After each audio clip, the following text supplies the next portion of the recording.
Hey, I'm having deja vu here. All right, take a sip of coffee.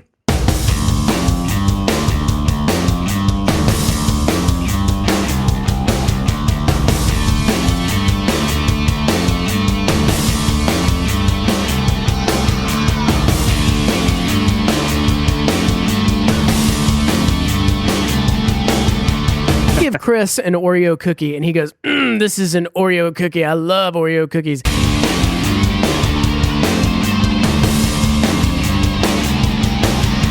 Okay, let me have another one. And he was like, yeah, that one's pretty good. It's not as good as the first one, but hey, let me have another one.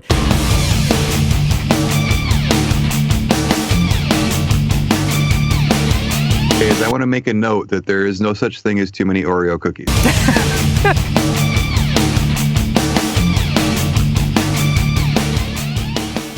Hello to my disc golf family around the globe. I'm so grateful to be here once again on episode 22. And the reason I say that is because we recorded 22 about 2 weeks ago, and the file corrupted. So I apologize for the delay in getting this episode out to you guys. Thank you so much for your patience. My name is Patrick McCormick. I am the author of the superhero fiction graphic novel Zen and the Art of Disc Golf, and I am joined here by two of my brothers from other mothers, Mr. Mind Body Disc, Tim Stewart. How are you, Tim? Doing awesome, man. I'm doing awesome. Glad to be here. Awesome. And Sir DG Putthead, Chris Bowden. DJ Putthead. Waka waka. Good morning. Nothing better than being on a disc golf podcast in the morning. Yes. So these two guys are writers of probably the best disc golf blogs on earth, if not just the best blogs on earth, and probably the only thing that you should read after any religious text of your choice, except for, of course, Zen and the Art of Disc Golf. So, guys, this month has been difficult for me and the McCormick family as far as illnesses go. So I really appreciate y'all's patience and sticking it out with me, both you guys and the listeners. I ran a fever off and on for a record 26 days. Part of that's my own stubbornness and not going to the doctor. I can see the Twitter messages coming in. That's not good.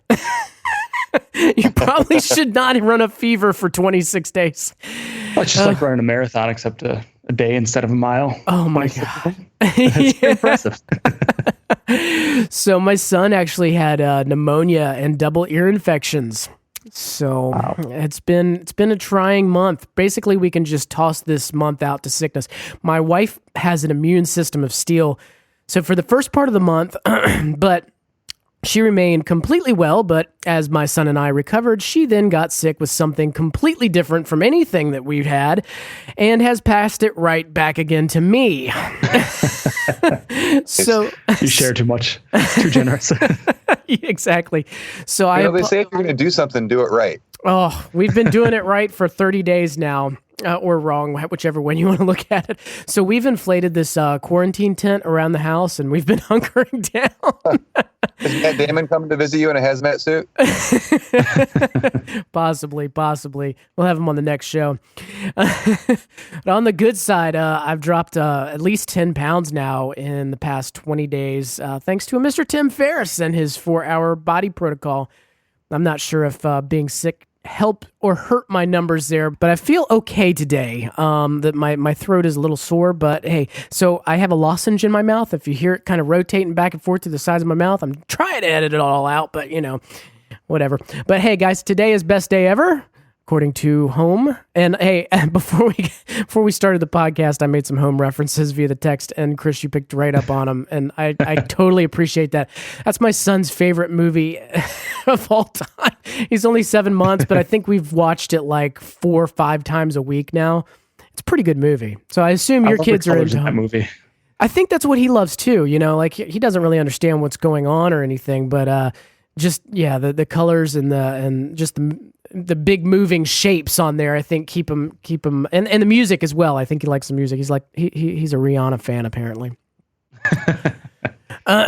So today we're going to be discussing a little disc golf training, and what I mean by that is training your body off the course to do what it's meant to do on the course. And Tim has written extensively on this on his blog and has much input about it. So he's going to lead off a lot of this stuff for us today, thankfully, and give my voice a little rest. And Chris also has a lot of input. They've been doing some blog work on training your body to actually play the sport. And first, let's talk about some mental tools for your success. It happens all the time. You go out to the course and start off strong, birdieing 3, 4, 5 holes on the front 9 and feeling great about it. Then you turn to your buddy and you say one of the following: "Man, I'm doing great. Watch the back 9 just destroy me." Or, "I never play this well. I hope I can keep it up." Or, "4 down on the first 9 means I'm going to have 4 bogeys waiting for me on the back 9. Then what happens? You make it a reality. You turn around and do exactly what you have said, bogeying enough holes on the back 9 to even out your score and match your expectations of yourself. Why does that always seem to happen? Well, let me put it simply. You could never win against the limiting beliefs you hold to be true. No matter who you are, a brand new player on the course or Paul Macbeth, you have a self-image within your mind that is so ingrained in your beliefs that can either take you into endless heights or hold you back unnecessarily. If you have mentally placed a glass ceiling on your score, rest assured that your attitude, focus, and your body will follow the instructions you have continually given to yourself via your self-image. We all step up on our favorite courses knowing what we normally shoot. Some players use this as a benchmark to improve. Others allow it to be the score that defines them, i.e., no matter how well they play on the front half, they will make it up on the back. Now, there are 2 different ways we mentally encode limitations, and first is internally. This is the mode of the pessimist, the player that believes no matter what they do, some universal power will destroy it anyway. Then there's the player or the person who allows other people to define their self-image. This person believes and internalizes the vision that other people have of them. Both ultimately involve your mind, your brain, in accepting a limiting idea as a fact and therefore irrefutable. Let me give you a personal, real-world example. About 20 years ago, when I was in grade school, I knew what was an acceptable report card to bring home to my parents to escape punishment. I knew that as long as I had all A's and B's, I was allowed to have 1 C if I had that extra A to bring it back up. Well, guess what report card I brought home every time? That's right, 2 A's, 3 B's, and 1 C every grading period. Is that a coincidence? Years later, I was in college, and the only expectation I had was to do my best. And that was the reason that I was an A college student, an all-A college student, and somewhat of a slacker in high school. I let someone else set up my limitations, and I lived up to them. The message here that every single one of us has a self-image, and every single one of us has limits that we believe exist. But what I want you to do is examine your limitations and what is holding you back on the disc golf course and in life. It can take a long time to let go of long-held beliefs, but the brain was designed to do it. You can change your mind about you. Think of your potential. If you make the determination to blow past glass ceilings and strive to give your all to all of your passions, think collectively about a nation or a world that would commit to believing that our past failures or events do not anchor our futures. Think about it. And that's another tool for your disc golf bag. So guys, let's talk about training, body training now.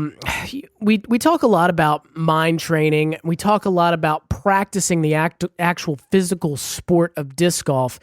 But as in every sport there is, whether it's disc golf, baseball, basketball, football, we all know that, to be really proficient in any sport, to be an athlete of any kind, there's so much more than just tossing a disc that goes into it. You have to really train your mind and train your body to make sure that you're optimizing your skill level. And as I mentioned before, Tim, you've written extensively on this. Can you get us started on this topic of fitness off the course and how it relates to disc golf in general? Yeah, absolutely. It's something that I've always ended up kind of looking at is I hurt myself pretty badly quite a while ago. I blew out 4 discs in my back. Wow. And that was the first time it's not good. And they still bother me every once in a while. And what I realize is there's a saying that you either make time for physical fitness or you make time for injury. It's your choice, one of the two. I like that. And as you get older, that happens more and more often. So what I ended up doing was I was somebody who hated the gym. I hated working out. I hated staying in shape. And then my body kind of forced me into it. So it was something that I was kind of forced to do. And every time I kind of let up a little bit, I found myself face down on the floor, unable to walk. So I have pretty good motivation to stay in the gym. But it's interesting because, a couple of years ago when I started the blog, this is one of the key things that I wrote about. And I got a lot of pushback. You get a lot of people going, oh, really? You don't need to lift weights. You can't bench press a disc across the course. So you get a lot of this pushback. And then all of a sudden, Paul Macbeth, the number 1 player in the world, arguably one of the 2 best players to ever play the game, right. Is now, every time you turn on social media, he's in the gym. And all of a sudden it's cool. And everybody's getting in the gym and getting in shape. And nobody's making snide comments about bench pressing a disc. And other than the pictures of Paul with his shirt off, I think everything's been pretty good. As far as just Paul, keep your shirt on, please. This is when I wish Zach was here to make his comments. I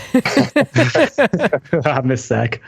Tim, Yeah. I got a question for you. You mentioned that your body kind of forces you to stay in shape. You make time for working out or make time for injury. Do you have any advice on listening to your body, on when your body is telling you that you need to train or condition? Yeah, I would tell you that, if you go out to any disc golf course, you're going to run into people who are the hook is set pretty deeply as far as playing disc golf every day. And I hear this a lot. My elbow's bothering me, but I'm going to play anyway, or my knee's bothering me and I'm going to play anyway. And, the whole reason that you have pain in the first place is that your body saying, hey, dummy, take it easy. Slow down. Yeah. And when you don't do that, when you push past that pain, that's when you can really get into trouble. And I had never actually been truly injured before I hurt my back. And there's a world of difference between that warning pain and then when it crosses over into injury. True. When you physically done something bad to your body and it doesn't work anymore, it's awful because your brain still works. It wants your body to work. You're like, well, I feel like playing disc golf, but it's when your body says enough. It really is, And I lost probably 2 years of playing, and I realized that it's better to take a day or two and miss a day or two, even though it feels awful, right, than to miss a month or two. So the interesting thing is, a lot of us go out and play sports because we have a dopamine drive in our brains, which means that there's kind of a reward system for our neurotransmitters within the neurons in our brain that says it rewards us when it likes what we're doing. So when you feel pain, it's your body. It's also your body's way of saying, hey, you need to slow down. You need to stop what you're doing. I like what you said there, Tim. So that balance has to be made for turning off that dopamine drive and being wise enough to say, okay, I know this is fun, and I know my I'm getting these little neurotransmitter rewards in my brain, but I'm also getting this pain thing, and if I don't slow down, it's gonna stop me. So yeah, I like the way you put it. I think, Chris, you were getting ready to say something. Yeah. So one of the things that I learned long ago is about listening to my body, and hearing Tim's perspective is great because he obviously has a lot of experience on it. And I'm typically one of those players that tries to play through that pain. And I've gotten better about listening to my body over time. And reading some of Tim's material has gotten me really thinking about my body and the signs that my body gives me when it's trying to tell me something. And not too long ago, I think it was last year at some point, I wrote an article about putting fatigue. And this actually applies to all areas of disc golf. You can identify it anywhere, but specifically for putting, as I'm putting, my body shows certain symptoms when I'm getting tired. And specifically when I'm putting, it's my shoulder blades come forward, I hunch forward a little bit, and my arm doesn't extend all the way. I've got a number of symptoms listed that basically tell me that my body is getting tired. And when my body is getting tired, I need to lay off a little bit. I can't be going for those really long drives. If I'm putting, I need to adjust to maybe even a straddle putt where I'm getting my hips into it more. And I have also realized that if I start feeling those symptoms, but I continue trying to throw hard, and these aren't always just pain symptoms, just a matter of fatigue, but pain symptoms included, like Tim mentioned, with if your elbow starting to hurt, I know that if I keep throwing, I am much more likely to injure myself.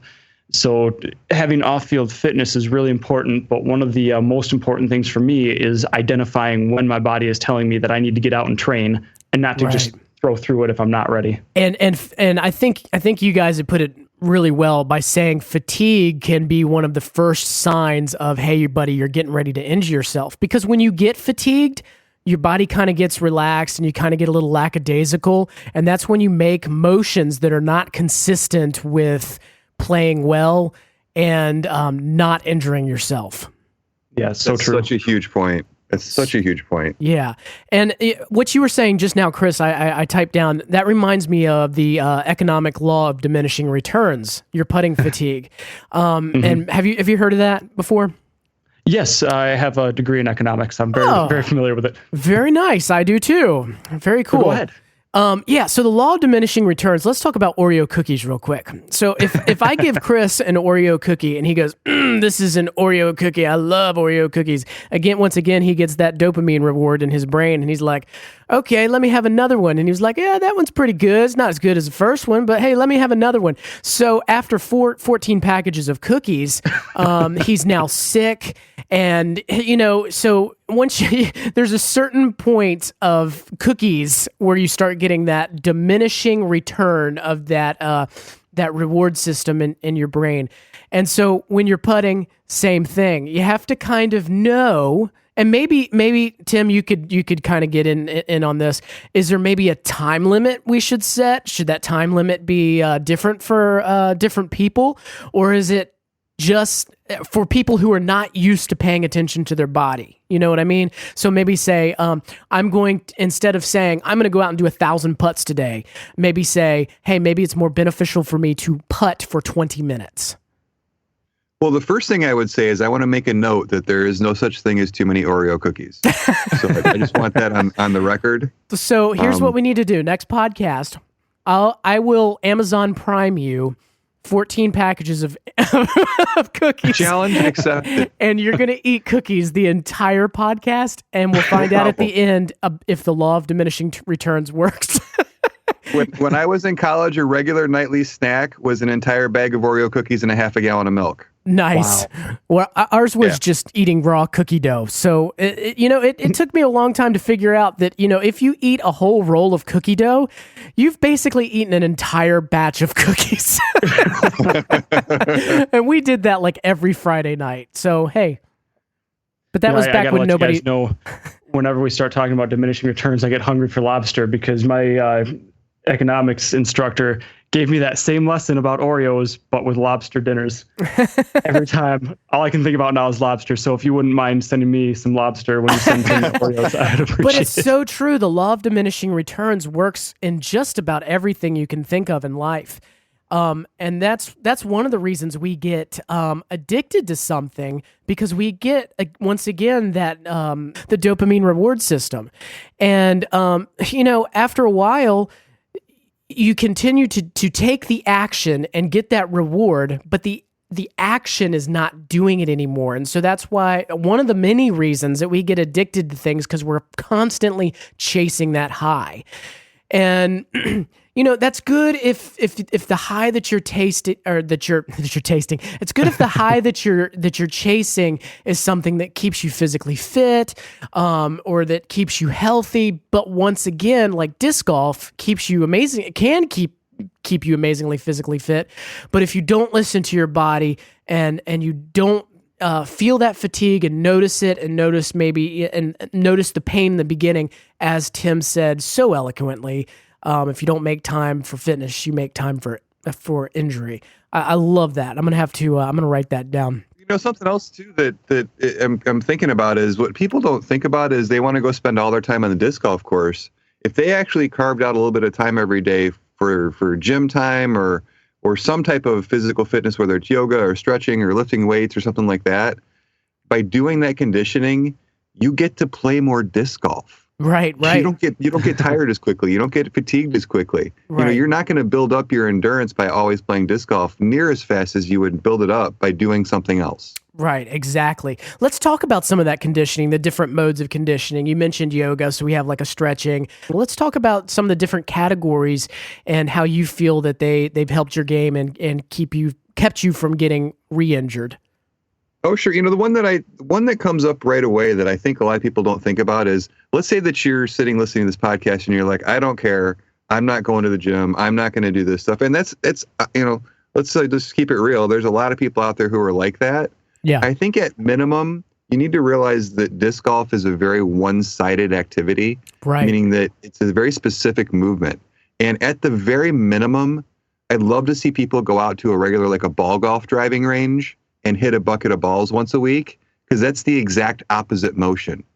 Go out to a batting cage and hit balls for a while. Are you suggesting they play ball golf?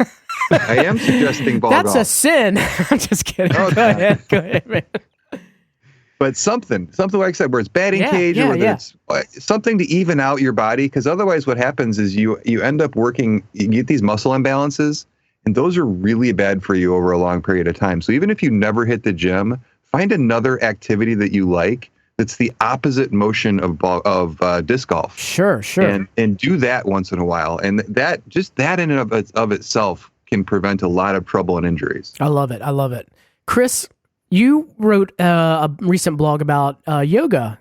Yes. So Rodney and I had been talking a lot about core strength, and we've both learned from many other sports that core strength is one of the most important areas to target when you're working on your fitness. And especially when you talk about a sport that's as one-sided as disc golf, like Tim was mentioning, if you don't work your core and your core is not strong, then the one-sidedness puts even more strain on your body. So we both discussed strengthening our core, and Rodney reached out to a lady named Brett Larkin, who's got a yoga channel on YouTube, and she's certified. She does some great stuff.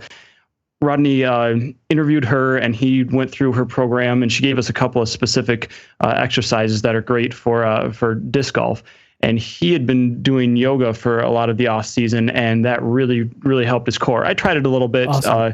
I ended up I wasn't as, I didn't stay consistent with it as much as I should have, but Rodney found a lot of advantages to strengthening his core with yoga.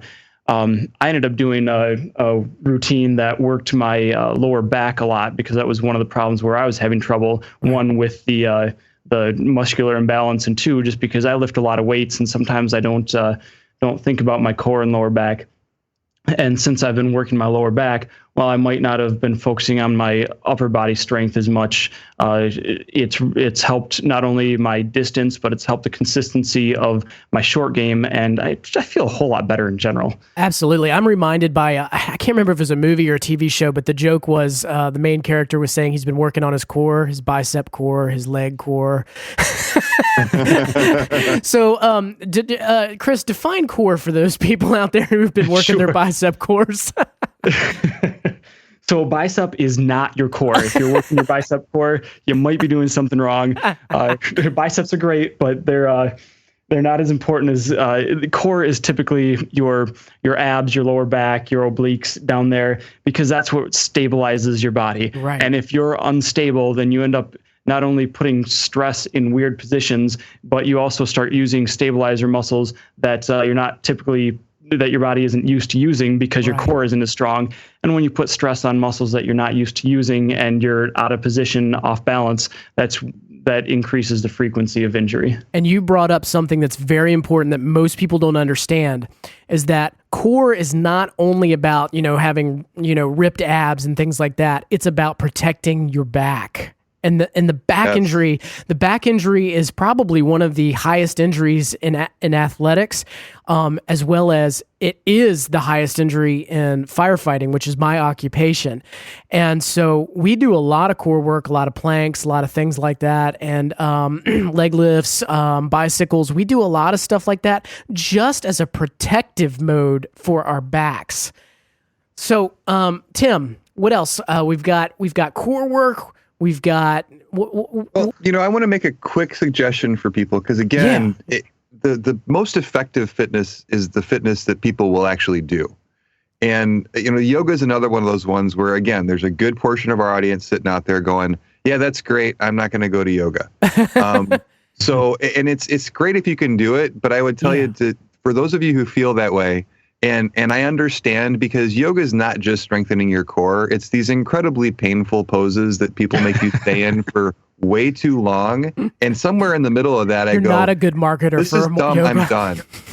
Yeah, so there's a series of books by a guy named Mark Verstegen, I think his name is. Maybe you can put the note in the show notes for the folks. Okay. But it's a whole series of books called Core Performance, and there's one called Core Performance for Golf.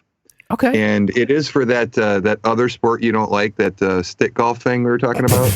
But it's a series of exercises that are planks and things like you just said, the bicycles. So if you don't want to do yoga, there's some really good 5 and 10 minute a day routines that he's got in this book that you can do in the morning that will really get your core in good shape. And I would tell everybody too, if you want a little motivation to do this, it's not just about protecting your back. Distance starts with your core. Well, distance starts with your legs, but without a good core to tie your legs and the upper part of your body together, you're not going to get as much distance as you could. So if you want to throw further, work on your core. Awesome. And Tim, you also said just 5 to 10 minute routine. That's important to not forget that you don't have to stay in the gym for half hour, even longer. 5 to 10 minutes will do wonders for just some of your basics, especially your core. Yeah. Oh, for sure. Try a plank for 5 minutes. Okay. That yoga, what was her name? The one that you interviewed? Brett Larkin. Say it again. Brett Larkin? Correct. I wonder if she'd want to join us on the show and give us some pointers. That's a great idea. We can reach out to her and see if she'd like to. She's got some amazing material and she's got a lot of insight on how it can help your performance and strengthen your body. I've actually done yoga for at least a decade. I'm not perfect at it, but I know when my body needs it. I usually do sun salutations at night and sometimes in the morning just to get that blood flow going. And it makes a big difference, not just in your body, but in your mind as well. I do it because I look sexy in yoga pants. That's going to be the featured image for the next pod, right? There's a picture for everybody. So what about weightlifting, Tim? I'm fortunate in that where I work has an amazing gym. One of the owners is a big gym rat. So we've got a tremendously good gym. If I was to try and go join a gym like this someplace else, it'd cost me well over $100 a month. So the fact that it's attached to where I work and I can just go after work, it's open till midnight. I'm very fortunate. But weightlifting, I think, is big and very important to overall fitness and health, especially as you get older. And it's become a central part of what I do. You'd asked about cardio before, and cardio is really bad for you, to be honest with you, in a whole bunch of ways. Stints of it, so, I never recommend cardio. If you're going to do something like that, I really recommend what's called HIIT training, which is short bursts of really intense exercise. And I always finish my weight training with that. So I'll go to the gym, I'll lift for 30 to 40 minutes, and then I'll finish off with either jump roping or the ever dreaded burpees or something like that. That's just kind of designed. Yeah, they're horrible. But to do something like that, I think that combination is really helpful. And I think that, Chris made a great point. You don't have to go, a lot of these weightlifting programs, they make you feel like you've got to go do 9,000 reps of each individual tiny muscle. And really, if you just can get into the gym and do the 4 big lifts. So if you can do a squat, a deadlift, an overhead press of some type, and then a bench press of some type, you're really gonna hit everything you need to hit, and you can do it relatively quickly instead of spending time doing 9,000 curls and 4,000 leg curls and calf raises and shrugs and all this crazy stuff you see people in the gym doing. Just if you're not in it for weightlifting in and of itself, you're in it for disc golf, just do some big compound movements, just those staples of being in the gym. Those are basically the same four movements that I've been doing with the Tim Ferriss 4 Hour Body as well. Minimum Effective Dose. It's a great book. Yeah, I definitely recommend it, though we're not paid to recommend it, but I definitely recommend checking it out. It'll give you a lot of insights to some of the things that we're talking about here as well, and also diet. And as far as losing weight, the diet has been the number one thing. I mean, like I said, I've been sick all month, so I haven't been out there running miles around, because I just can't do it. I wouldn't be able to breathe as I cough. But yeah, I still have lost weight and have not been miserable at all. So The only thing that I want to point out is if you are going to be throwing picnic tables, lifting weights is important. This is true. What Zach and I have found is that it really is no healthy way to throw a picnic table. Yeah, I think you're right. So on an actual note, though, the only other thing that I'd recommend about disc golf is that I know a lot of people don't like to run as much as I do. I mean, I'll go out there and play speed disc golf rounds for my endurance, but especially if you're like me and you go out and play 1 or 2 rounds at a time and go by yourself or with 1 or 2 other people, you get a typical amount of time that you end up spending on the course per day, per week. If you get into bigger events, tournaments, events, or big groups, it's going to be a lot different. There's a lot more standing. There's a lot more waiting for other people, and you do have a tendency to get tired. So I highly recommend, if you're able to, find some sort of aerobic exercise, riding a bike, running. Do it a little bit, especially if you've got an event coming up. It will make a difference if you're out there. If you're only throwing 18 holes, but it takes twice as long, that can make a real difference. And if you've been used to those aerobic exercises and your body staying in good form for long enough, then those fatigue factors that we talked about before, they take longer to set in, and it can be a real advantage. And just a little food for thought. I don't know if you all have ever done this before. I know you're talking about speed golf and actually making disc golf a part of your fitness routine. When I first started, and when I started really trying to add fitness to my disc golf routine, I started using each tee pad and defining an exercise to do on that tee pad. You ever done that, like push-ups on every other tee pad? No, I haven't. That's interesting. This is an easy way to get a lot of work done out on the disc golf course. Start on hole number 1, do 10 push-ups, if you can do 10 push-ups. Hole number 2, do 10 squats, if you can do 10 squats. Alternate that throughout the rest of your round. When you're done, you've done 90 push-ups, you've done 90 squats, and then when you get back to your car, do 10 more push-ups, 10 more squats, and you've done 100 push-ups and 100 squats in probably about 2 hours. Love it. And one of the big advantages to that, too, is you're tiring your muscles out, but you're still playing disc golf. So you're building that muscle memory. So even though your muscles are getting tired, you're still working on your good form. So you probably score a little bit higher than you're used to, but I think that's still great advice. Yeah, and again, don't do more than you can. Start with 5. 5 of each on each hole, and just see how well you are. And again, listen to your body. If it's too fatigued, don't be whipping around. Just slow it down. Listen to your body. I think that's the key of this entire podcast. So, guys, let's talk about what we're throwing real quick. How about you lead us off there, Chris? I have a Castoplast Cax in my hands. I love this disc. This is one of my go-to mid-range to fairway drivers. It's one of those in-between discs. I have this in K1 and K2 plastic. My favorite is the K1. K1's kind of like a Champion or Z plastic, but it's a little bit softer, almost like Latitude 64's Opto. But this disc is it's shaped more like a fairway driver with the nose and the slight dome on it, but the rim is very, very thin, like a mid-range. So I can use it for both mids and fairway drives. I can throw this thing dead straight for anywhere from 250 up to about 325, or I can put it on a nice little anhyzer and it'll hold a line, hold a little bit of a hyzer, but it's more of a stable to understable disc.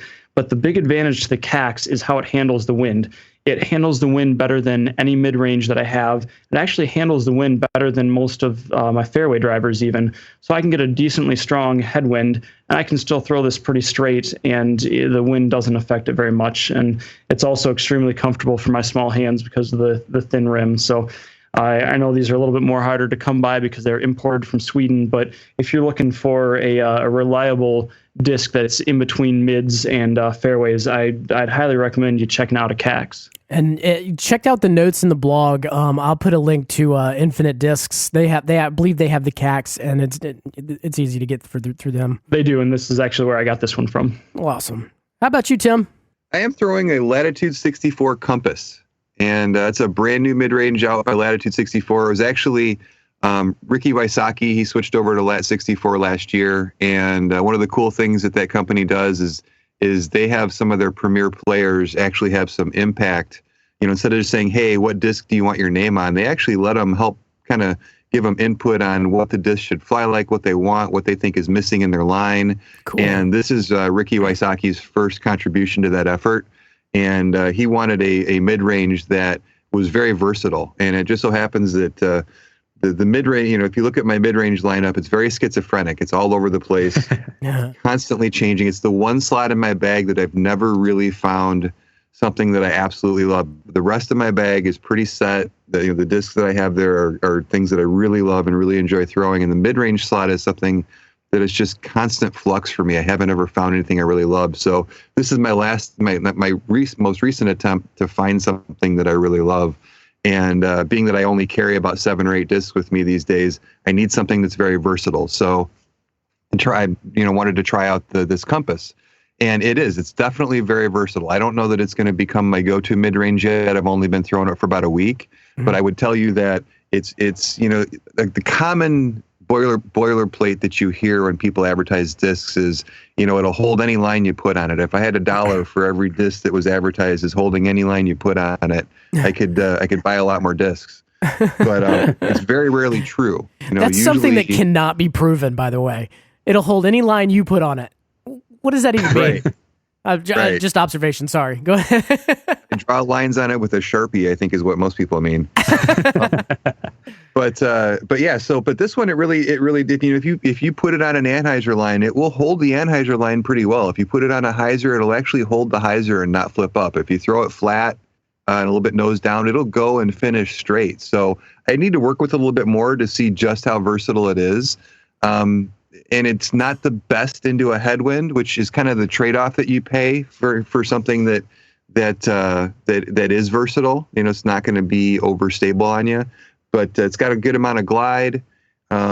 It's a pretty accurate disc. It feels nice in my hand. It feels a lot like a Truth with maybe a little bit more dome to it, but it's not super domey.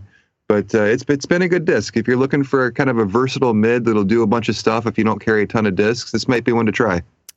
Awesome. And I'm joining the mid club today. I'm going to also do a mid. Discmania. I love their entire mid series, the MD1, 2, and 3. So I'm just going to talk a little bit about the 1 today. The MD1 has a speed 4, glide 4, turn 0, fade 2. I throw all of these.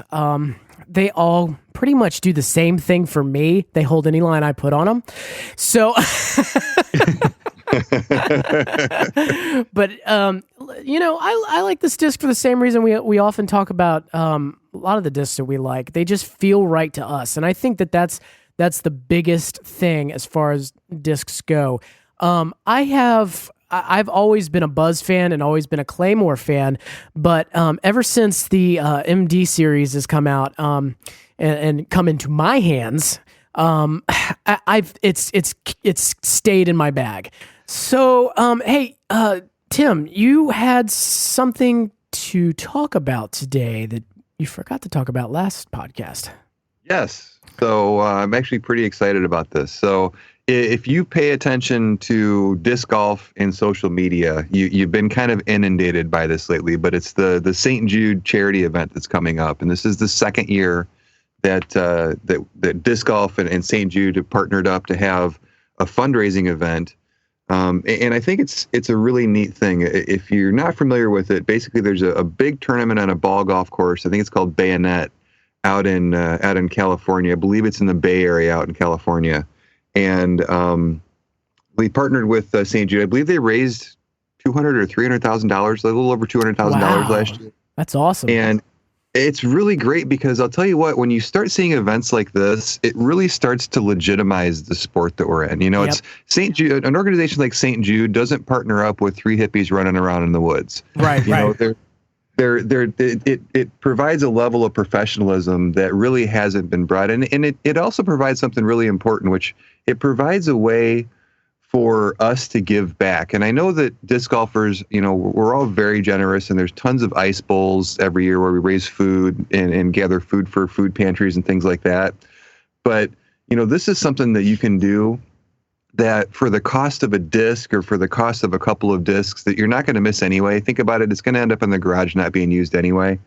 You can actually do some good for what is a very, very good charity organization. They hear a lot about different charities, the money not going where it's supposed to go. St. Jude is one of the better ones out there as far as the money going where it should go. So you combine, the best sport in the world with one of the best charities in the world, and you have this event. So how they run it is there's you can contribute directly, but they also allow you to set up what are called fundraising teams. And, Paul Macbeth, I think his team is in first place right now. Shocking. Of course. But all is he playing with his shirt on or off?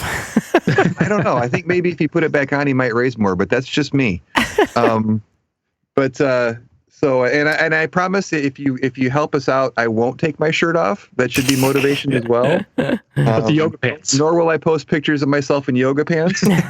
But it's nice because, you can donate, and basically, if you go to this webpage, which is events.stjudde.org/mindbodydisc, you'll get to my team fundraising page. And what I wanted to do is I wanted to give folks a way to kind of maximize their donations. So a lot of the teams you just give and you can put your name with that person. But what I wanted to do is give a little bit more something than just, hey, I donated on the Mind Body Disc team. And what I'm doing is I'm going to match your donation 1/4 for every dollar that you donate, up to $500 out of my pocket. So if you guys can all pull together out there and between all of you donate $2,000, I will kick in $500 as part of that donation. And I don't think many, if any, other of the teams out there are doing anything matching like this. So it gives you a way to make your donation go further and count even more. And I didn't really talk about what St. Jude did, but this is for kids who are really sick. I mean, these kids aren't in St. Jude because they've got a cold or they've got a fever or something like that. These are kids that have very serious life-threatening illnesses. Yeah. So it's a really, really, really good cause. And I love it if everybody pulled together and went to that page, donated some money. You don't have to donate a lot. Donate $1. You put in $1, I'll put in $0.25. Give what you can. Like I said, if you just think about going without a disc for a month, it's, donate $10, donate $15, give what you can. I'd really appreciate it. And I think it's a really good cause. Yeah, so that's awesome, Tim. So everybody definitely, you said it was events.stjude.org/mindbodydisc. Tim is matching 25 cents on your dollar up to $500. I tell you what I'm going to do, Tim. I'm going to go ahead and jumpstart that. I'm going to give you $100 right off the bat.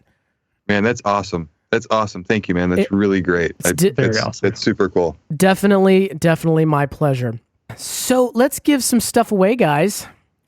All right. The first thing I want to give away is a signed book, and this is for someone who has left a 5-star rating for my book, Zen in the Art of Disc Golf, on Amazon.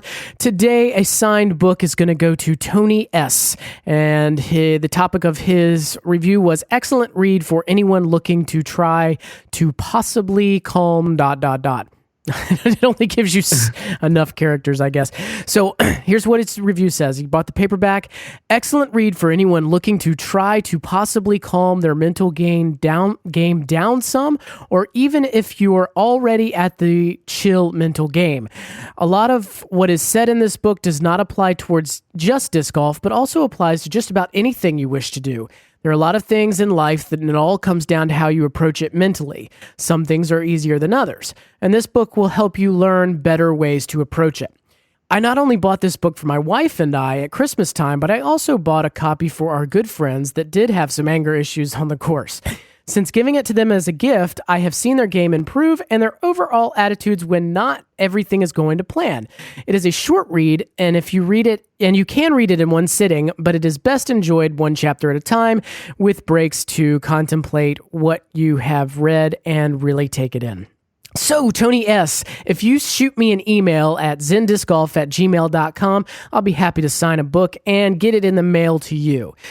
Now, we also have in the past, and for a long time, have done disc giveaways to anyone who's left a 5-star review for us on iTunes. I'm sad to say that this will be the last time we do a giveaway of that sort, because we have a new type of giveaway that I'm going to talk about right after this that I'm pretty excited about. But I wanted to do this last time in celebration of Simon Lazat's newest record. Did you see that, guys? I'm sure you did. I'm sure you did. 900 feet. He broke his last. What was his last record? Somebody knows. It's around 850, 830, something like that.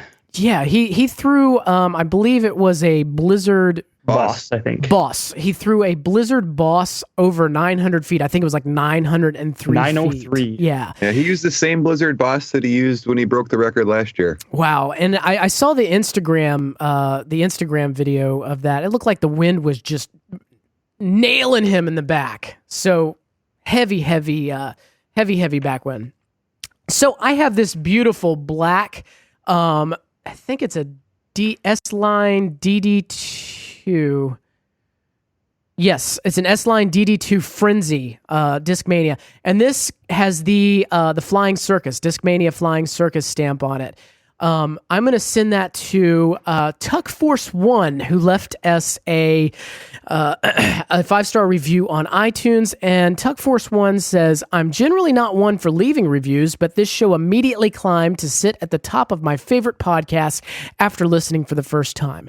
I'm listening to every episode and purchasing the book, and will be making monthly contributions to the show because it has that much value for me. Do your game a favor and listen, then do your mind a favor and implement. One must do something as well as be something, and I'm grateful to this show for giving me the tools to put in my bag that are not exactly tangible, but necessary nonetheless. Thank you for your wonderful service. Well, thank you, Tuck Force, for your 5-star review on iTunes, and I'd be more than happy to send you this awesome. It's a black DD2 disc with the Simon Lazat stamp on it. I've been holding on to this one because I just didn't want to give it away. Incidentally, a couple of weeks ago, I did a Facebook a giveaway. And as I always do, I usually do weekly. In the past month, I haven't been as good about getting them out because we haven't felt very well, and I'll miss a day and I'll miss 2 days, and I'm like, well, the week's gone. So unfortunately, but I'm actually going to be putting one up today on Facebook. So if you're not following us on Facebook, definitely follow us on Facebook. I regularly give discs away in combination with Infinite Discs. But I put this disc giveaway up, and I started receiving a lot of emails saying, please give this week's giveaway disc to a gentleman who had, they shared the image, they commented, they liked the image, but he said that if I win this disc, I'm going to give it to my friend who's living with cancer. And despite the cancer that he has, he's still able to get himself out on the disc golf course and tries to play as often as possible. Anyways, he wrote this nice long comment about it. Now, unfortunately, what I end up doing on Facebook for these giveaways is it's random, so I can't answer that email and say, okay, because everybody emailed me and asked me to give it to this person, I'm going to send it to this person. So somebody else ended up winning, just due to the sheer randomness of the giveaway. Somebody else ended up winning the disc, but I wrote that guy back and I said, I've received a lot of people suggesting that I give you this disc. I'm going to do something better. And I believe it's this might have even been last month. The time is just time is escaping me. But I actually ended up sending him my Simon Lizotte sign disc, as well as some other things. So that was right before he broke that record. So I really hope he's holding on to that disc and and not getting it too dirty out on the on the course. That's a pretty cool story. That's awesome. So I'm really excited about this last giveaway, and we've been talking about this for a number of maybe the last 4 or 5 podcasts, that we were going to give a $20 Infinite Disc gift card to somebody who donates to the show. So for the first time ever, we're giving that gift card away from our favorite disc golf store as a big thank you. So this month, the $25 gift card goes to, drum roll please, Roger Crane. So Roger Crane, if you're listening to this, you've probably already received an email from me containing your gift card. Congratulations. Spend away, my friend. If you aren't familiar with this newest of giveaways, the Zen Disc Golf Podcast has chosen to forego advertising on the show in order to preserve continuity and integrity. However, the show still costs us funds to provide, so we're asking if you love the show, if you're a fan of the show, to donate $1 to $3 a month to keep us going, growing, and flowing. So I know I drink a $5 coffee at Starbucks, so for me, at most I'm asking for just a half cup of coffee from you. But you can't even get a soda for $1 anymore, so, well, maybe at the dollar store. So all I'm asking is you buy one less fly swatter at the dollar store a month and show love to the show that you love. Like my play on words there. So so if you have any questions or thoughts for us at the Zen Disc Golf Podcast, by all means, email the show or tweet to us at Zen Disc Golf or at Mind Body Discs or at Disc Golf Chris or DG Puttheads. We're all more than willing to try to help you as a person and out on the course. So check us out online, but most importantly, just throw.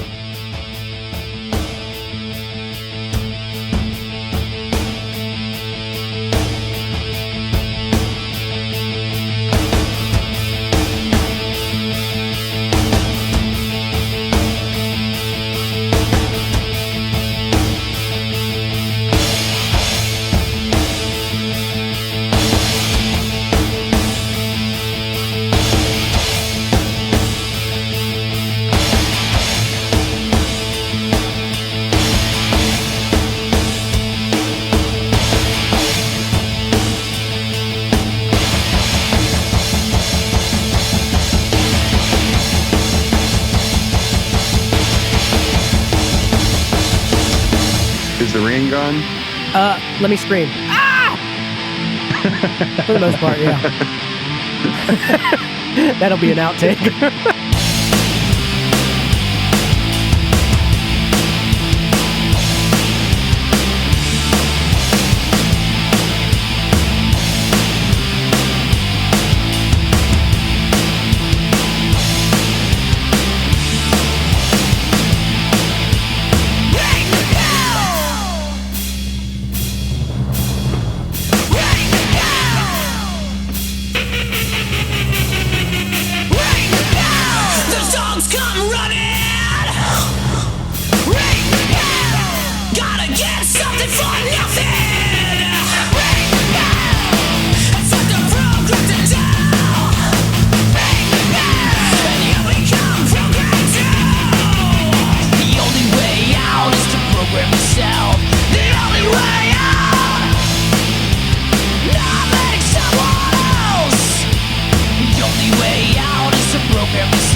good morning once again. It did just fine. I have no explanation for what happened last podcast. That was crazy. You know, half the time when something goes wrong, we don't have an explanation. Usually, we just hope that turning it off and back on fixes it. Absolutely. You're there, right, Tim? I am. Awesome. Yeah, I sounded like a chipmunk, and you guys sounded perfectly fine.